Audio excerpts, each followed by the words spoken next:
What is up mga papayan? Dito na naman tayo sa ating kitchen. Siyempre, chef na naman tayo. Nakatapos ko lang magluto. Fried tilapia.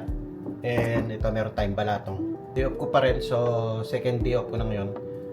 Kahapon di tayo nakapag-vlog. Pero yeah, pumunta lang tayo ng Grand Buffet. Sushi kami doon. At siyempre, so ngayon nagluto ko para makatipid. Lutong bahay tayo. So yun, for today's vlog. For today's vlog na naman. Ayan, bago yan, mag-intro muna tayo.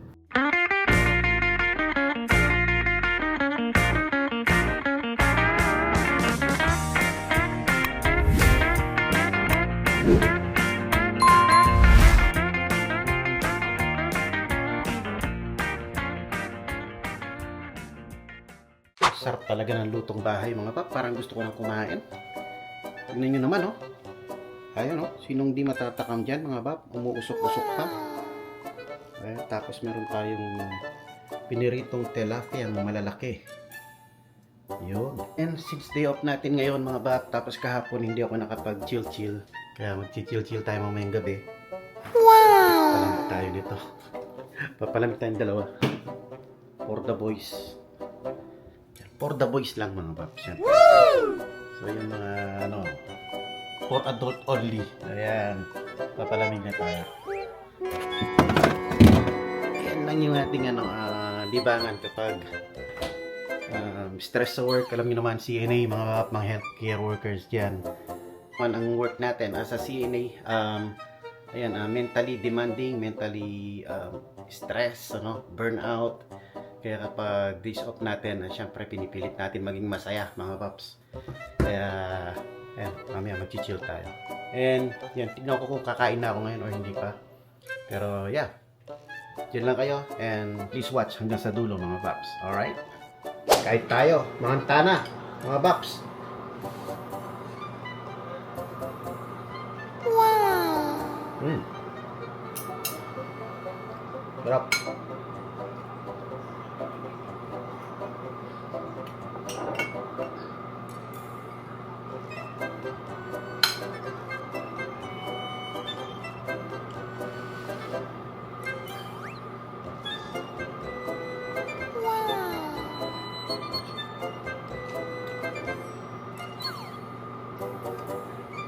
Sarap ng munggo natin.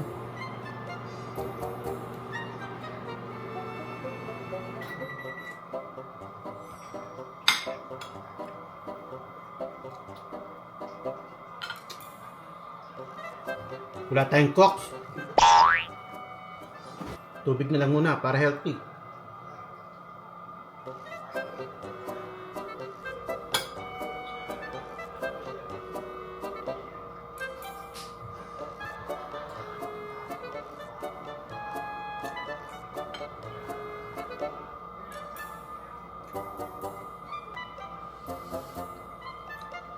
Mainit-init pa.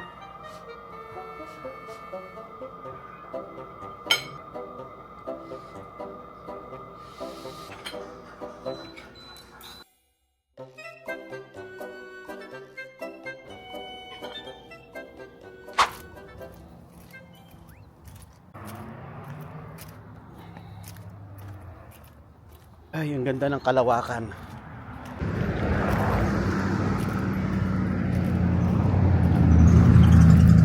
Yo, what is up? What is up mga pap? Nagtatapon tayo ng basura. May alak dun, no? Nagtapon tayo ng basura mga pap. So, wala nang langaw. Yan, nagbabadya na. Ibig sabihin, So, ibig sabihin yan mga pap, malapit na yung winter talaga.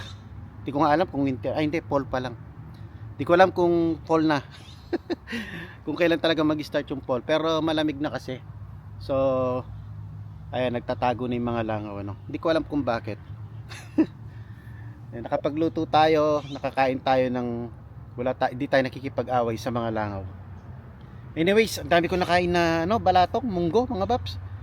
Tsaka yung syempre yung fish na, pritong fish na may pa yan, may toyo mansi na may sili. Talagang napabusog tayo, kaya ito, lakad-lakad muna tayo dito sa may park. Let's go. Uulan daw mamaya Mamayang 4 o'clock, kaya siguro kaya makulimlim ang kalangitan mga paps. Ang sarap ng ganitong panahon. Gusto ko yung ganitong panahon mga Baps. Makulimlim sa atin. Kumbaga sa Pilipinas, makulimlim. Yung nagbabadya yung ulan mga Baps. Ganyan siya. Lakad lang tayo siguro ng isang ikot dito o kaya dalawang ikot dito sa may park.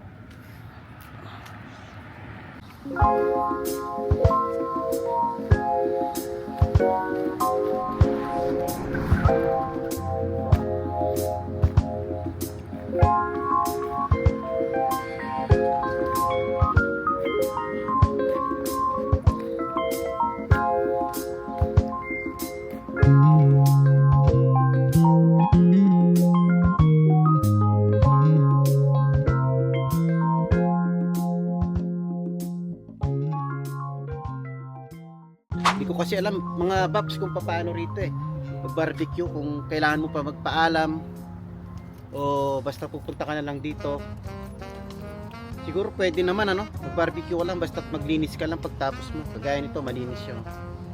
Tsaka kung personal lang naman, hindi naman yung party. Ang alam ko, nagpapaalam pa lang sa city kapag may gagawin kang party dito. Tapos syempre mag-invite ka ng maraming bisita. Ayun, sa tingin ko dapat magpaalam ka. Pero kung siguro yung family lang o kaya ayan, mag-barbecue lang dito ng ng isaw. Siguro pwede naman. So dito mga Paps, barbecue lang tayo rito. Di ba? Ayos din di ba? Barbecue ka lang doon. Samahan nyo lang ako mga Bap, tambay mode lang tayo rito. Tapos mamaya lakad ulit tayo ron, paikot. Namnamin lang natin yung magandang view. Puro green na damo Susunod yan mga Baps, mawawala na yung mga damong yan. Magda-dry na yan. Tapos may naririnig akong emergency banda ron mga Baps. Sa kabilang street. Ganda dito ka lang mga Baps. Muni-muni ka lang dito muni-muni.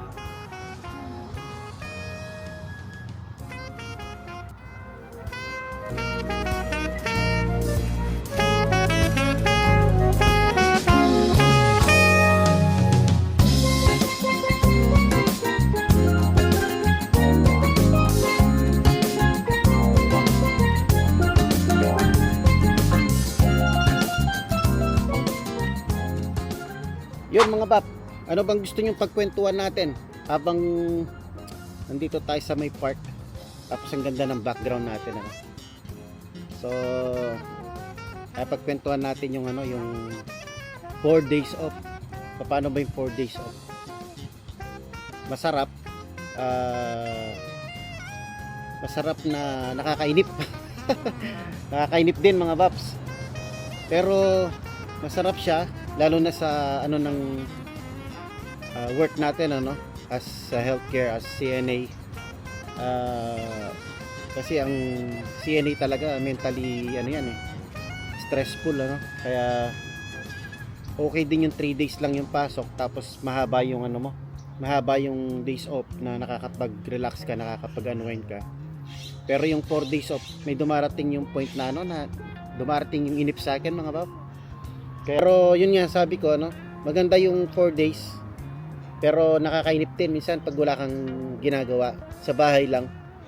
Ayun, nagluluto. Yun lang trabaho natin, nagluluto, naglalaba. Same lang yung routine mga Babs, yun at yun din. Yan. Pero hopefully next month baka mag-knock shift na tayo. So pag knock shift kasi sa ayaw at sa gusto mo sa umaga knockout ka mga Babs. So minsan pagising mo oras na tapos na yung araw. Kaya ayun, hopefully next month magbabago na naman yung schedule natin. So kung naalala nyo, kung napanood nyo yung last time na nag-apply ako ng knock shift kasi nga tinawagan tayo, yung tumakbo tayo sa hospital pinagtatrabawan natin. Actually sa hospital ako pinapunta pero sa tayo nursing and rehab. Yan, baka malito yung mga tao, no, yung mga viewers natin. Sa nursing and rehab tayo, pero yung nursing and rehab is parte pa rin ng ng hospital. So, pero hindi tayo dun sa mismong hospital setting na nag-work as sa CNA. Sa nursing and rehab tayo. 'Yon. So, yung mga nakapanood, alam nila na pumunta tayo dun noon. Dahil nga nag-apply tayo ng night shift. And kasamaang palad yung isa, yung unang night shift na in-apply natin is di tayo nakuha. Kasi nga nabanggit ko nung nakaraan na sinabi din naman sa atin na seniority daw. So, meron din pang umaga na senior na nauna sa atin na nag-aabang din ng night shift. So, yun, siya yung nakakuha nun. Kaya na-delay.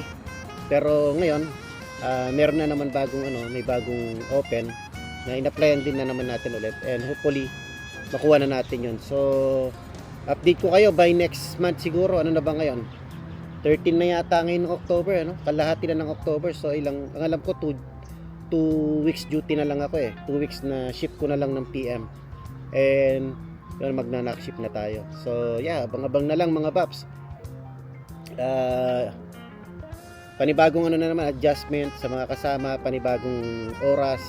Pero sa oras siguro hindi naman ako mahirapan mag-adjust dahil doon naman talaga tayo galing sa knock shift, Sanay tayo sa knock shift. Yun nga lang yung tulog natin yun na naman maapekto naman. Pero yeah, ganun talaga mga babs, kailangan kasi mag-adjust, kailangan ng pasensya na yung mata ko medyo malikot kasi ganyan ako pag sa public, kahit saan mga babs, kahit sa Pilipinas pa, malikot ang mata ko sa public kasi baka may biglang lumapit sa atin aware ako palagi tayong vigilant ba yun? Vigilant yung parang yung mapagmasid, baka may biglang lumapit sa atin na masamang loob. Ganun no? So anyways, by the way, highway mga bab, ayun lang update. Yeah, maganda yung 4 days off pero minsan nakakainip talaga. Kailangan mo talagang gumawa ng paraan para malibang ka mga babs. Pero maganda sa katawan tsaka sa utak. Hindi ka masyadong na-stress sa work. Yung 3 days ka lang na na-stress. Lalo na sa CNA mga babs. 3 days lang ako na-stress tapos 4 days akong nakakapag-unwind. So pagbalik ko 3 days na naman na pagtitiis, parang ganun lang kabilis. Mabilis lang yung 3 days Pero pag nag-knock shift tayo, ibang usapan na yun dahil pa 5 days na ako noon pag knock shift kasi 5 days. So ayun, yun lang mga bap ang ating napagkwentuhan ngayon. Lakad-lakad muna tayo. Tara, samahan nyo akong mag-walking. Ganda ganda rito talaga Ganda lang Yan, punta tayo lakad tayo ng isa pa bago tayo pumasok dahil mamayang konti magsusundo naman na tayo. Sundo tayo kay manager tsaka kay Bunso.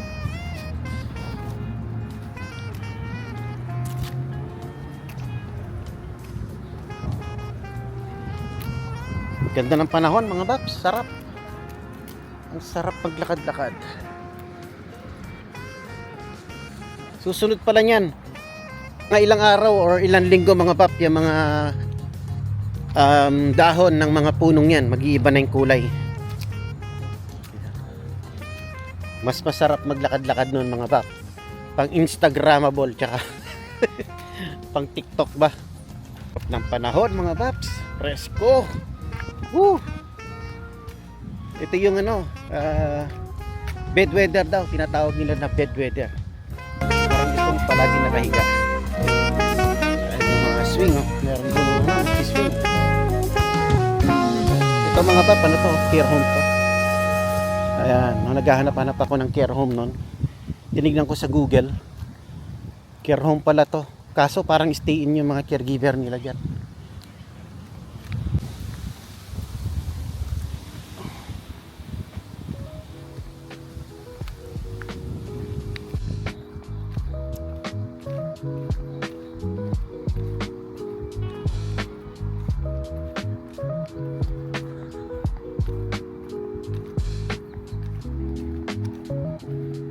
first day off pa lang natin. Meron pa tayong 2 days off. Namnamin lang natin ang ating days off. Ang ganda rito mga paps, oh. Sarap. Yan. Ganda ng view. Ayan, oh. Woo! So yun mga paps, dito ko na rin siguro tatapusin ang aking vlog for today. Maraming salamat sa mga nanood mga paps. And yeah, sa mga hindi pa nag-subscribe, please subscribe. Tsaka paki-like na rin yung ating video, okay? See you in the next vlog. Peace!